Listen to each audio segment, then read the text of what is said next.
Welcome to part 3 of a 3-part series, Creating Moraine State Park, the story behind this popular park in Butler County, Pennsylvania. Moraine State Park was officially dedicated 50 years ago on May 23, 1970. It was named for the glacial activity here about 20,000 years ago. My name is Polly Shaw. Content for this video is drawn from my book, Moraine State Park by Arcadia Publishing, and from my popular park programs. After approval and funding fell into place, the real work of construction could begin. The crux of the design would be the dam, and all other decisions would be altered by the size and shape of the lake. So that's an initial challenge. I have 4 maps to share.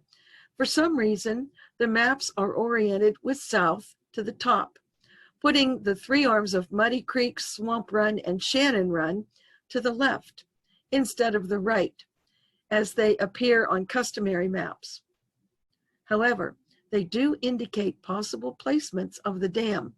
This one, called Site C, would have placed it at Isle. Please note that in all placements, Isle residents would have moved and the town site cleared. Site D would place the dam in the narrows between Lost Cove and Trout Cove. This would have made a slightly bigger lake. Site B was at Neely's, just upstream from the Big Run confluence with Muddy Creek. This would have allowed the creation of the Davis Hollow Marina, but not the South Shore swimming area. Notice that with each new plan, the lake size increases. Site A placement is farther west than the current dam and is in the Muddy Creek Gorge, the area of the 422 North Shore ramp near Portersville Station. This was the spot favored by Ned Arthur because it would give a narrow place in which to construct the dam. This Google Maps satellite image shows the approximate placement of Site A, so you can compare it with the actual dam today. Site A, the yellow bar, was primarily limestone, not a good foundation rock for the dam. There may have been an issue with the property owner at that time. History is not clear on that. The compromised site is in the red loop, has a better composition of clay covering the limestone. The dam was specially designed for this location and the site tweaked to make it the best possible location. The groundbreaking ceremony for the new dam took place on December 2nd, 1965. From the left, A.J. Caruso, Henry D. Harrell, Dr. Charles F. Lewis, President of the Western Pennsylvania Conservancy. Standing slightly behind him, Dr. Maurice Goddard, Secretary of Pennsylvania Department of Forests and Waters. Michael Baker Jr., Architect, and John Rowland, Contractor. Muddy Creek continued to flow during the construction of the dam, so it had to be rerouted. Here it runs through culverts with the wing walls of the dam starting to rise. Now we are looking at the downstream side of the dam. The sluice opening is actually 7 feet tall. The creek is rerouted around the dam. The side support wing walls are under construction. The creek has been diverted again. Now it is passing through the conduit, but a cotter dam has been constructed to restrict the water flow to only the far side, or 1/2 of the channel. Note that a second story has been added to the side wing wall supports in the foreground. The wing wall is under construction on the other side of the dam, with a 3rd level rising above the base. You don't see these side buttresses today because they are buried in the earthen embankments. This is actually inside the dam. The creek is flowing through the conduit. The gate can be opened or closed to change how much water flows through. A steel trash box is over the conduit opening on the lakeside to prevent any debris from entering the pipe. The bottom of the sluice opening is far above the head of the man standing by the dam. We can see some water is backing up to the level of the sluice gate. The wing walls to the side are 55 feet tall. The pool level of the lake was set to be 1,190 feet above sea level. The markers on the right side show height levels. 1,190 feet is the third one from the top. Muddy Creek can be seen meandering to the dam before it was impounded. The dam is 1,933 feet wide, 55 feet tall. Construction was completed in 1968. This is a recent view of the spillway with the riprap along the sides, protecting the banks. The law required restoration of strip mine land did not happen until the 1970s. So 10 years before that, 800 acres in the park that had been strip mined had to be regraded. It was necessary to locate and seal the deep mines to avoid acid mine drainage into the pristine lake waters. Many youth groups and scouts volunteered to plant trees on the reclaimed strip mine land. Today, there are many park areas that bear witness to all that hard work. Wooded areas with trees planted in straight rows give a cathedral feel. This one is off the trail to the butterfly garden behind the Owlet gift shop. Before 1955, there was no law that oil wells had to be registered. If a well ran dry, one could just walk away, leaving the well uncapped.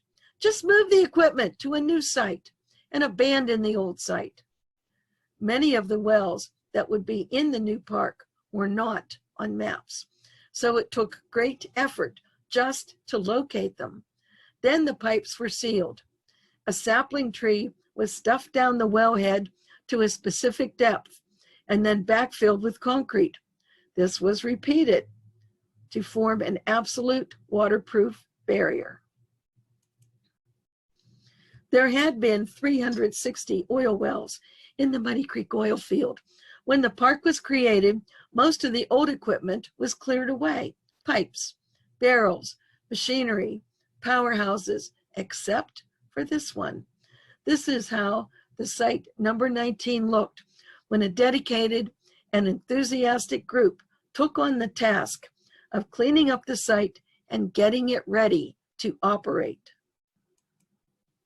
The 3MJC won a state DCNR Volunteer Award in 1995 for this work.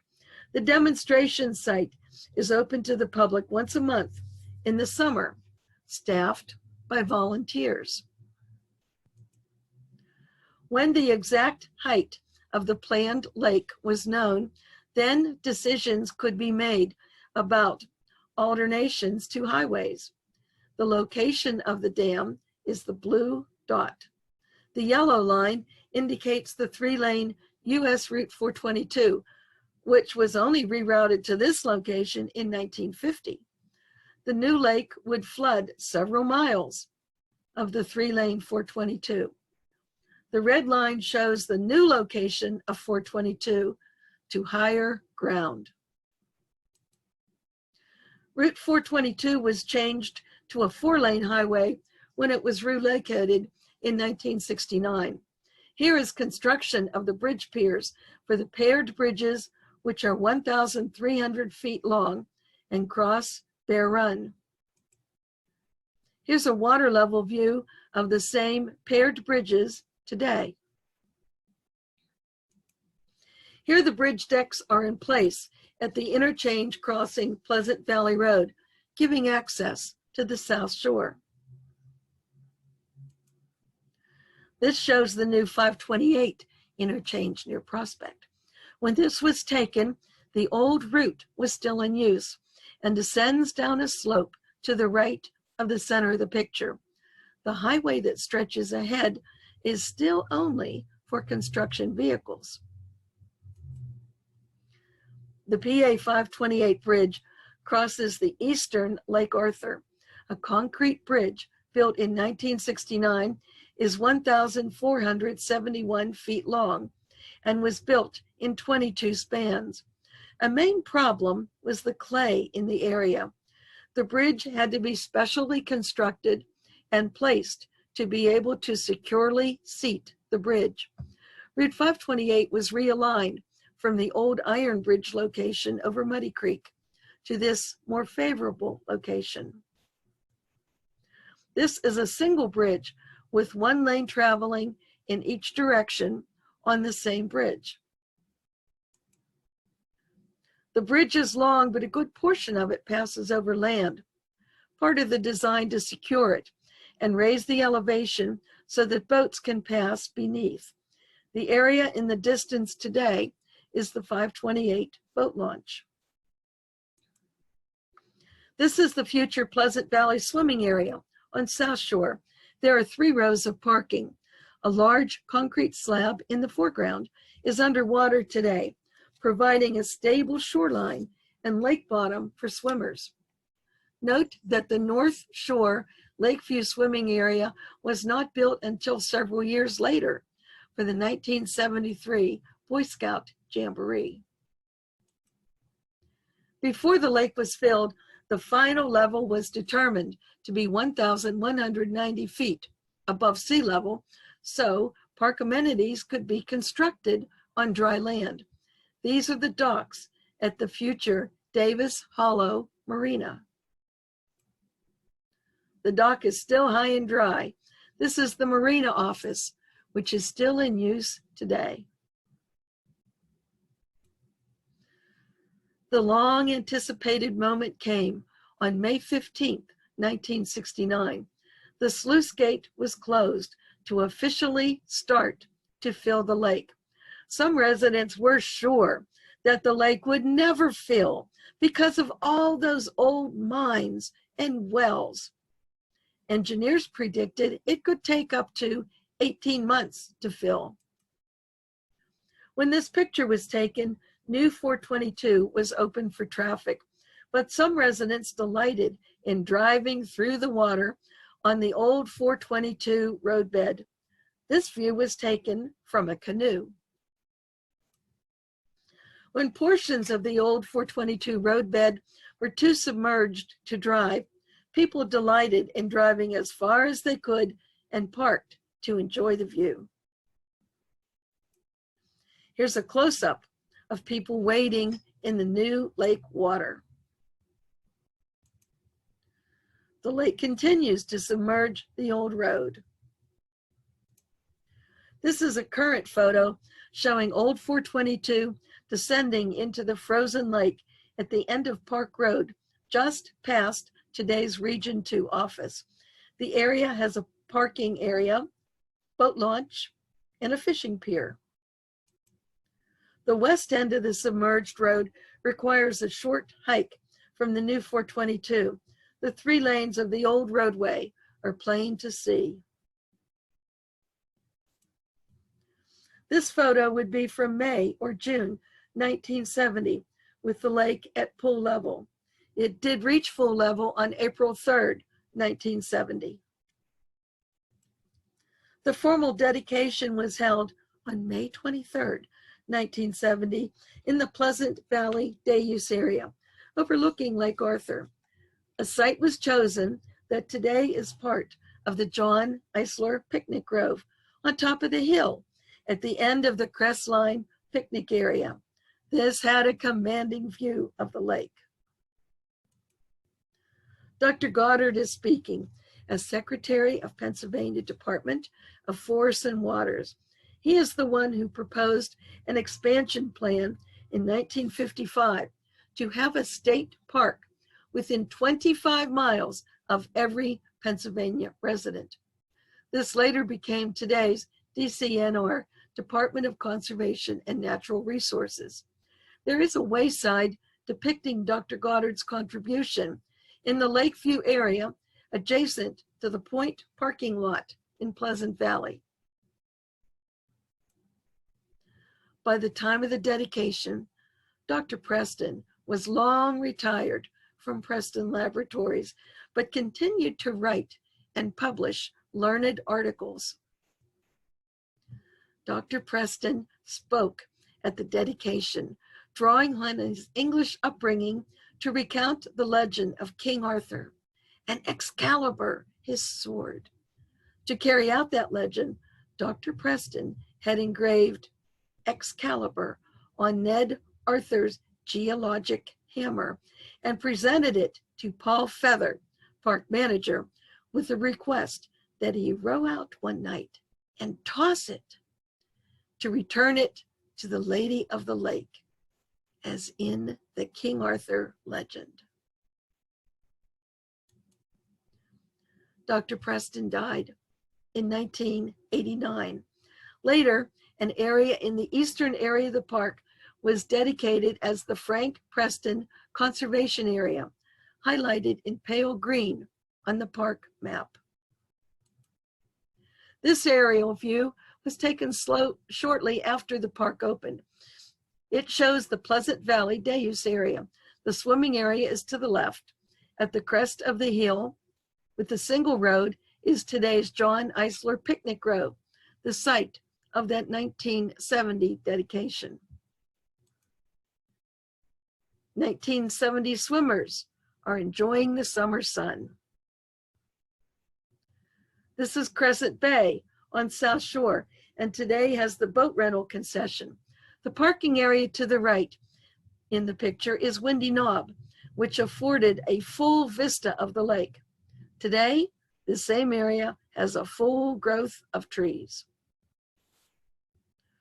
Another 1970s view of the lake.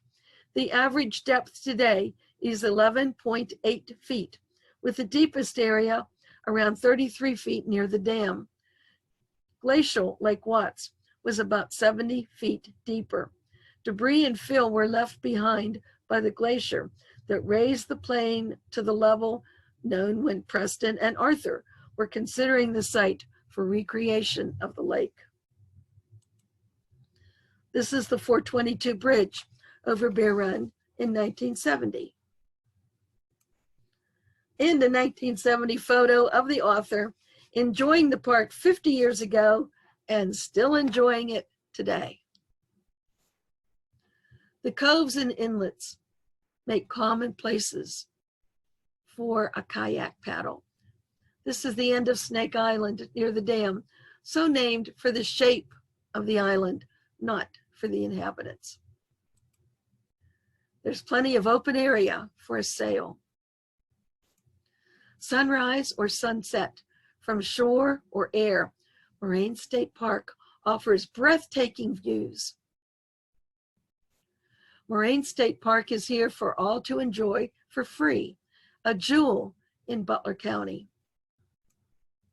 My book, Moraine State Park, is available at the Cranberry Township Target, Newcastle Giant Eagle on Butler Road, Owlet Gift Shop, Jennings Environmental Education Center Gift Shop, Barnes & Noble in Cranberry Township, and online at Amazon in Arcadia Publishing.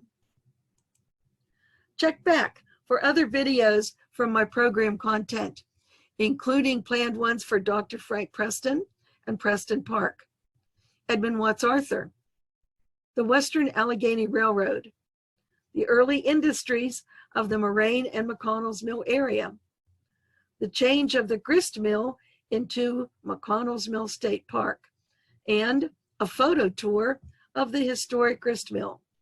See you soon.